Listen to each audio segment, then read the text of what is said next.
So a few months ago, I can't see anything. A few months ago, I was at the Department of Homeland Security office in Tukwila. And for once, I wasn't before an immigration judge yelling at me, trying to deport me. I was actually in front of an officer, and I was applying for my green card. So I'd spent weeks before preparing for this interview, memorizing all sorts of obscure facts about myself. What is my electricity bill? Who pays the wireless internet? Where I've lived the past 10 years, where my parents have lived the past 10 years, where my partner's parents have lived the past 10 years. All this information, I'd memorized all of it. I was set to go, and my memory's really bad. That's why I'm holding my notes right here. And so we walk into the room, and the officers ask me to sit down, and her first question is my name. And I'm so nervous and confused by this question that I tell her the wrong answer. And I think I gave my attorney an ulcer. And so the thing is, I've spent the majority of my adult life, all of my adult life, in and out of immigration proceedings, memorizing, learning all these obscure facts about myself, things, ways to, all this data that will keep me documented in the United States. And after a while, it all just kind of seems absurd and arbitrary, even my name. I am an immigrant, but I came to the United States, and there was no waving at the Statue of Liberty. There was no inoculations on Ellis Island. There were no delusions of a place where the streets were lined with gold. I came as an adult, and I came unexpectedly and cripplingly homesick. And I'm gay, I'm Muslim, I'm brown, I'm probably a socialist. I'm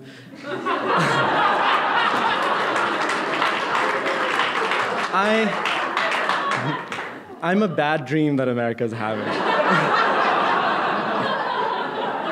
So I landed in the United States on December 6, 2000, and it was the 10th of Ramadan, and at JFK Airport in New York City. And 18 hours earlier, I was with my grandfather in his bedroom in Islamabad, Pakistan. And he couldn't come with me because my grandma was really sick at the time, and she was dying. And so I went to see him at his house to say goodbye to him. And he could tell that I was really distraught. I was really close with my grandma. He knew that it was under pressure that I was leaving. And he'd been to the US when he was my age, in the 50s, during the civil rights movement, and I think it was a really formative time for him. So he felt like he had something to tell me about the US. But his description of the US actually was people in hats and, I don't know, separate, racial segregation and all this sort of stuff that wasn't quite preparing me for what America actually is now. Actually, no, that's not true. It actually is a lot of those things still. But at the end of, as I was leaving, he leaned over to me and he said to me really softly in Urdu, he says, Hijrat Musalmanon ki shanakht hai, which means migration is the essence of Islam. And my grandfather, like me, is a devout Muslim, and he was referring to the migration of Muhammad and his early followers from their native city of Mecca to the city of Medina. And this event, it's kind of like the apex of Muslim salvation history. It's kind of like the crucifixion of Christ or the parting of the seas. It's the moment where a new spiritual sensibility is born. And in Medina, in this new strange place, these Muslims were able to shed off their skins and reconstruct their humanness in a different way. And so these words that my grandfather gave me, that migration is the essence of Islam, have comforted me over the years, but they've also kind of tormented me. My grandfather is a quintessential brown sahib. He is the colonized man, and he's totally okay with it. All of the liberal arts, bougie education that I had with post-colonial critiques, it's all a moot point with him. He's totally at ease with it. He is quite enriched with his colonial past. And he's quite okay with that kind of contradiction, with that kind of displacement. But coming to the US, I learned very quickly that we in America are a country of order, of categories, of very neat categories, of rationality. And contradiction doesn't really have much space here. And my first lesson in this actually was at the airport at JFK on December 6th, where there was the first act of business was a whole pile of a stack of papers to fill out to declare yourself. And one of these forms, like many forms in the US, asks you, what is your race? And the options it gave were black, white, Latino, Asian, or other. And so I checked other. And then below it, it said specify other, what type of other. So I specified, it says other brown. And because I'd never heard of these things before. And then the next, actually it had all sorts of absurd questions. Another question was, are you a communist? And then one was, are you a separatist militia member? Are you a habitual drunkard? These were the questions on this entry form. But it was my first lesson in trying to translate myself into the American idiom, into this Western imaginary. And it's ironic, but it's in the US. It's as an adult that I first even came to think of myself as a Muslim or as a queer person or as brown, because it's only in the absence of these things around me that these words took on any meaning.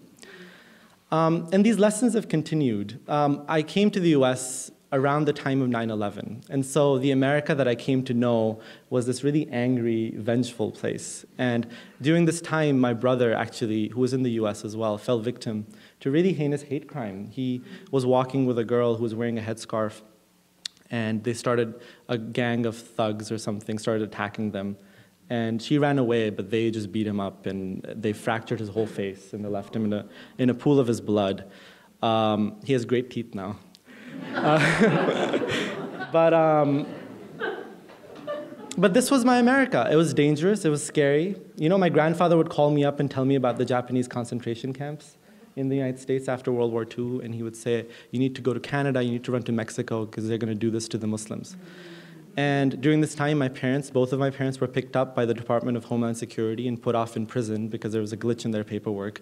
And then after a while, they're like, oops, we were mistaken, and they just let them go. So I learned the lesson very quickly that my brownness, my green Pakistani passport is not going to protect me. It's not going to take me very far.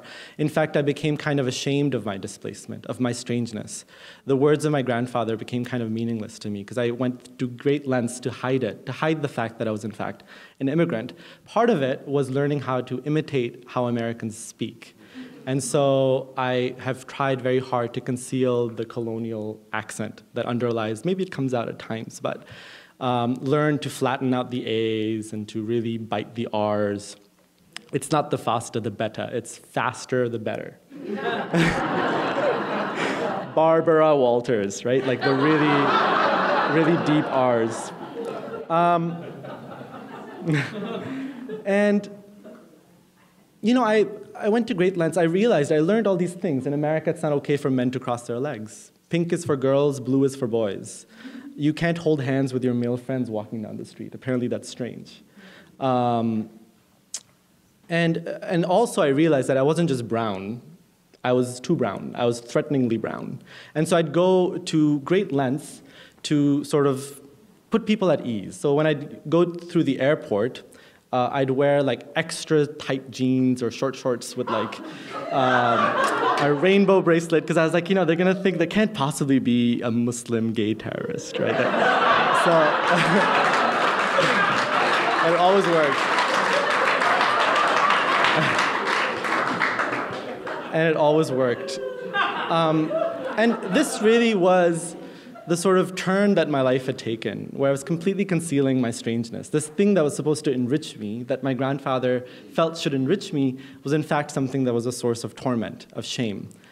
And so about a year ago, I was living with my partner Julian in Brooklyn, where we were living, and we used to go on these long walks, and I was finishing up my doctoral dissertation, and he was working on his stuff. And so he would serenade me with his red communism, and I would talk to him about the Bible and the Quran and wrath and revelation.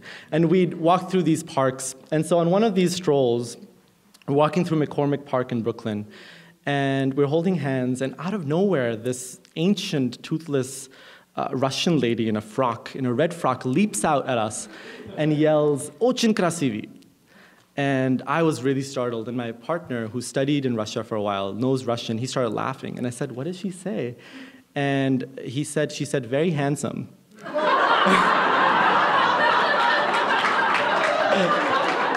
And I was like, Jesus Christ, she scared the hell out of me. And I shouldn't say that, right, in your church. But I realized, I was like, my God, she must be so lonely. She must have no place to go but to sit on these cold park benches, yelling, attacking strangers with compliments. And she must be so sad. She must be so displaced. I imagined this life for her. And I started telling this life to Julian like it was fact. And he's like, Hamza, she probably hates her family in Coney Island. She probably can't wait to get out of that damn apartment and come sit in this park and talk to somebody else. He said, you have catastrophic thinking. And at that time, I said to him, I study the Bible and the Quran. How am I not supposed to have catastrophic thinking? But what he was saying was true. I had superimposed my own inner sense of displacement onto this woman. And so with Julian, I took her kindness for misery, and Julian took her kindness for kindness. And he saw this strange woman, and he saw that as being charming, perhaps even charmingly insane. But to me, it was catastrophic somehow. It was sad somehow. And so at that time, I think my journey started to shift. I realized that there was this, that my perspective, that my migration had fractured my view of the world. It was no longer enriching me. It was no longer the foundation of my spirituality, as I think my grandfather had wanted it to be. And so then I got this job in Seattle, and I'd never been. I'd only been on the coast. I'd never seen the rest of the country. And so we decided, you know what, we're going to take 2 weeks off, and we're going to drive from New York City to Seattle. The best decision I ever made. And so we drove, and we got to, I'd seen Ohio and Indiana and all those places, but we get to South Dakota. And I just pull over, and I'm like, oh my God, the West. I grew up in Pakistan, and I was flushed with manifest destiny. I was like, it's just this environment. It was really troubling, actually, but it just filled me up with hope and with feeling small. Everything that countless Americans that have come into this territory have felt before. And we were in eastern Montana, and we were totally out of gas, because we thought we were on the East Coast, but now it's a different type of distance. And we're totally out of gas. There's no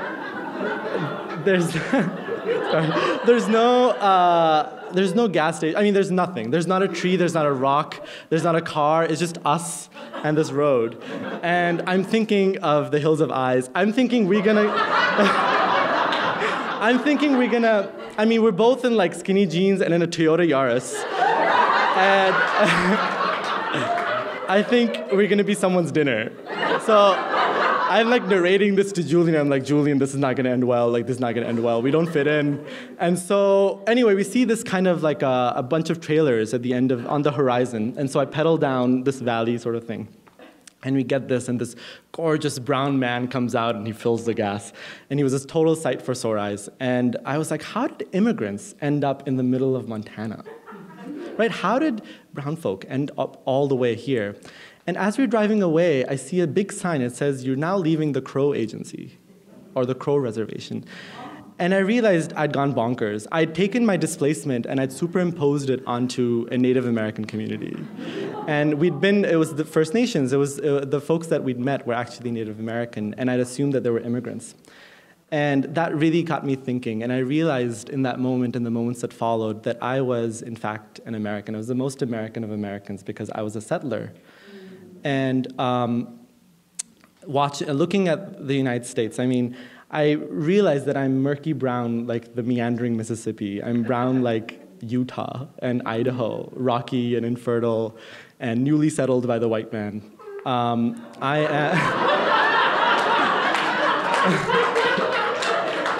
I began to embrace these things, and I realized I'm a stranger in a land of strangers, and that's okay. And recently, my grandfather called me again, and he called me in the middle of the day, and it was nighttime in Islamabad, and I said, Grandpa, why are you up so late? And my grandfather, by the way, just found out recently, a few weeks ago, that he's dying from cancer.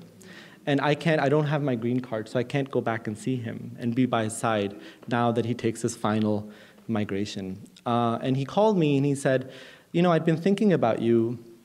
I just wanted to hear your voice. How are you doing? I said, I'm fine. Why are you up so late? And he said, I was thinking about your grandmother who had died a few years ago. And she used to read this passage to me from the Quran every night. And it used to comfort her. And now it comforts me. So I was reading that passage to myself, and I just lost track of time. And then he started reading some of it, and it was a passage in which Muhammad is being comforted by Gabriel because he's just left his native land and he's come into a foreign place. And Gabriel is saying to him, I had to write this down because I don't have it memorized. O Prophet, those who are displaced and have been driven away from their homes, those who have suffered alienation and have been persecuted in foreign lands, indeed, I will make them conscientious of all other oppressions, and in their death, I will bring them close and bring them into my garden, beneath which rivers flow. And I hope that's true for my grandfather. And the journey's continued. It's been 14 Ramadans. It's Ramadan again. I think it's the 13th of Ramadan. It's been 14 Ramadans since I came to the US, and I've never left. And the big questions remain, but smaller things are now clicking. And one thing that clicked recently was I was driving on I-5, and this guy in a Volkswagen with a Canadian license plate recklessly cut me off and he had a British Columbia license plate. He went in front of me. And I'm still kind of like trying to push the New Yorker out of me and learn the polite kind of. So what was remarkable, though, was that my instinct wasn't to honk the horn or to flick him off. It was to roll my window down and yell at him, go back to where you came from.